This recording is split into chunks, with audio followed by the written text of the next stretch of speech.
Now we're going to do something very similar that we did in the last video with computing standard deviation, but this time using a frequency distribution. So this one's a little bit different. When we use a frequency distribution, you are getting an estimate. The last example was exact because we weren't using classes. We were using the actual data points. They just happened to repeat very frequently, which is why we were able to save some time when we did it by hand. So in this example here, it's a little bit different. We're not using those exact data points. We're using our frequency table. So what we're going to get anytime you use a frequency table to find a mean or standard deviation is an estimation. So it's not exact, it's an estimation. So the figure below shows the results of a survey in which 1,000 adults were asked how much they spend in preparation for personal travel each year. We're going to make a frequency distribution for the data and then use a table to estimate the sample mean and sample standard deviation. Now, it's a little hard to read. You can see this example in your book. It's example 9. But I just had it right in with some of the word sets. So this said less than $100. This is $500 or more. This one right here says $400 to $499. $300 to $399, $200 to $299, and $100 to $199. Now, in this particular example, they don't tell us how many classes to use because they basically gave us our classes right here. If we go ahead and rewrite them, you'll see that they are consistent with the widths. Now, if we say less than 100, what we can use here is 0 to 99, right? Because we need to be less than 100. Notice that all my other values are whole numbers, so I'm going to stick with that same pattern. And obviously you can't spend less than $0. So you're going to see the classes that I have here mimic what's in that chart. My last class is going to be open-ended because this does say 500 or more. It doesn't say 5 to 599. So I am going to leave that last class open-ended here. Now, how we get the frequencies is from the table as well. So again, it's hard to read here on the handout, but if you go to your book, example 9, you can see a little bit clearer. But your frequencies are listed there. So how many people chose that category? So here, 380 people said they spend less than $100. For 100 to 199, it says 230 people. From 200 to 299, it says 210 people chose that category. 3 to 399 would be 50 people. From 400 to 499, again, that's hard to read. That does say 60. And there were 70 people who spent 500 or more. Now, on a side note here, I would say that this is a bad graph, personally speaking. I think it's very difficult to read. We're using a tire as our pie chart. I don't really know why we would really even use a pie chart here also. I feel like a bar graph would be much easier to read, particularly these slices that are getting close together. We can have raw data in a pie chart. There's nothing wrong with that, but usually we think of pie chart as having percents. So again, as a personal note here, this is not the best graph to me personally. So putting it in a table or a different form is probably the better way to go. I know if I was reading this myself, I'd have a hard time figuring out what on earth they were trying to show me. But we have it organized now. So we pulled out the data. Now, when you do the estimation for your standard deviation, you're going to use your midpoint again. So I do need to find the midpoint for my classes. So remember to do that. You just take your 2 endpoints for your classes, add them and divide by 2. So you're finding an average here. So what you get in this first case is 49.5. And then same thing here. So I would take 100, add it to 199 and divide by 2. And I get 149.5. For the next group, I do the same thing. I get 249.5. Then I get 349.5 and 449.5. Now, for your last class, I left this part of the solution here. It is open-ended, so you will have to choose a value to represent the midpoint.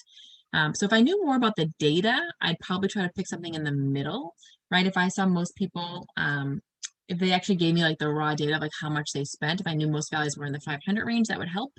If I know that they're all over the place, then I would maybe pick something larger. So I'm going to stick with your book here. Your book decided to use 599.5 as the estimation for the midpoint.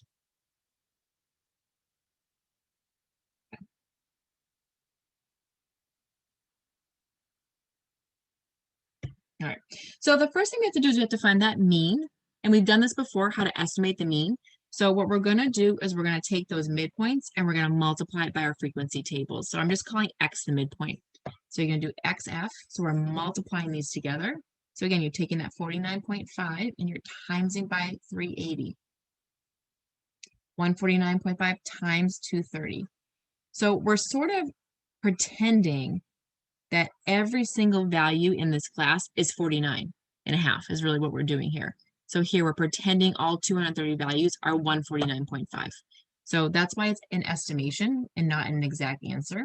If I had the raw data, then I could go back and actually find the true value.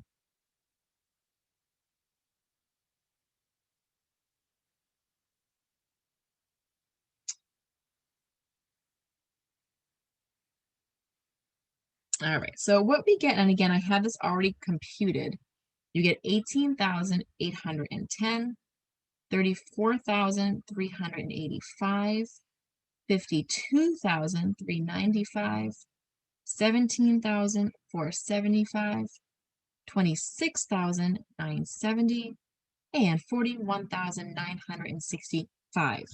Now remember, when you're finding a mean and even a standard deviation, our goal is to find an average. So we're going to add these all up. And when I add them all up, I get 192,000. So our mean here is going to be that 192,000. So that total divided by the number of data points.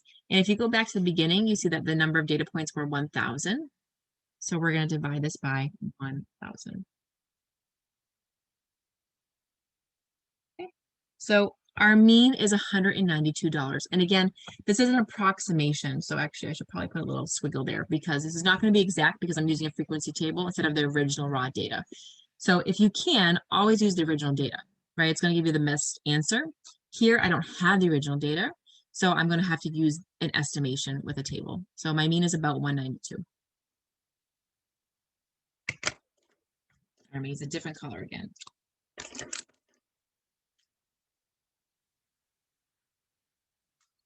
So now I need to find the standard deviation, and I'm going to do something very similar like I did in the last problem and just kind of make that chart.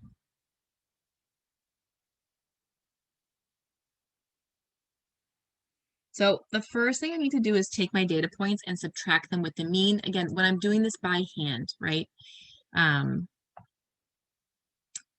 We're assuming, similar to the last example, but again, I'm estimating here. I'm assuming each data point is a midpoint. So I'm going to just take each of my midpoints, subtract them with the mean, square it, and then use my frequencies to multiply that out. Very similar to how I did the last example. So here, I'm going to take that 49.5 and subtract it with the 192. And I should have given myself more room. What you get here is negative 142.5. And then I do the 149.5 and subtract it with the 142.5. And what I get here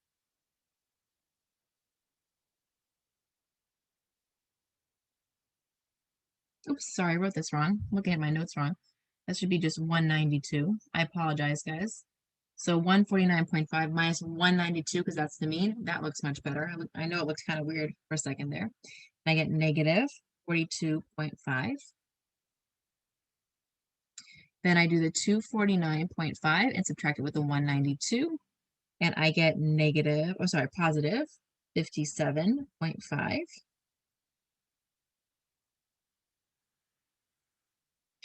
Now, to save some room because I'm running out of space, you would do the same thing for the other. So I take that 349.5 and subtract it with 192, and I get 157.5.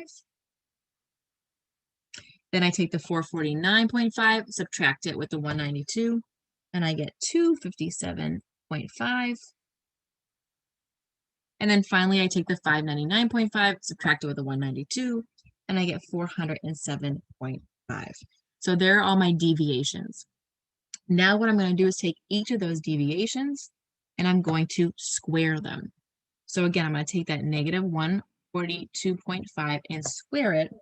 And let's see, what do I get? I get 20,306.25. And then I do the next one, negative 42.5, and I square it, and I get 1,806.25.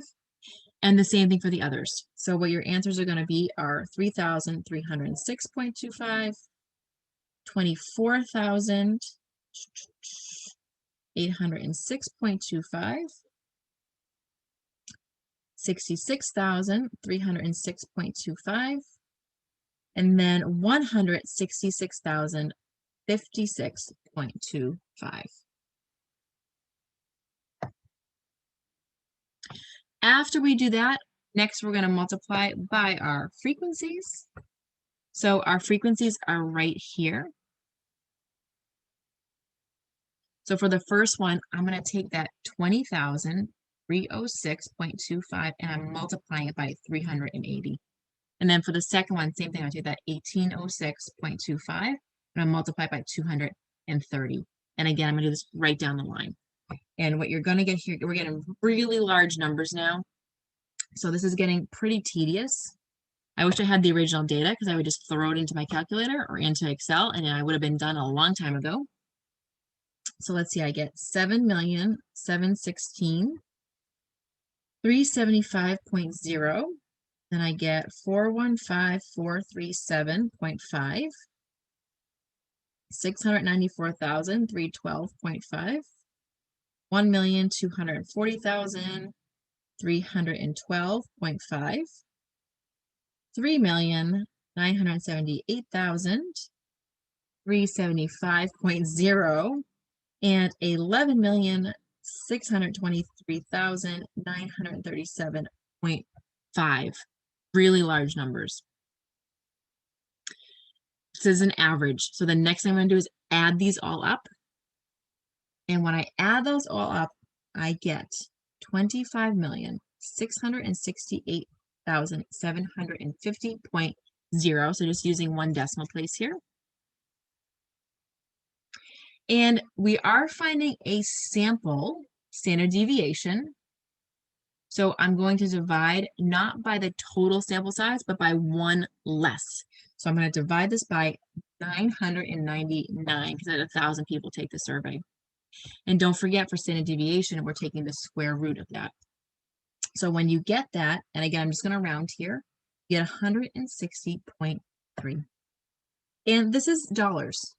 So you have the same units as the original. So the average or the mean that most people spend is about $192, but there is a standard deviation of $160.30. So usual values would be the 192 plus 2 standard deviations or the 192 minus 2 standard deviations. Now in this case, you can't really subtract 2 standard deviations, you get negative, so you figure it down to 0 would be appropriate here. But again, this tells you in general, you know, what is normal? What are the usual values here?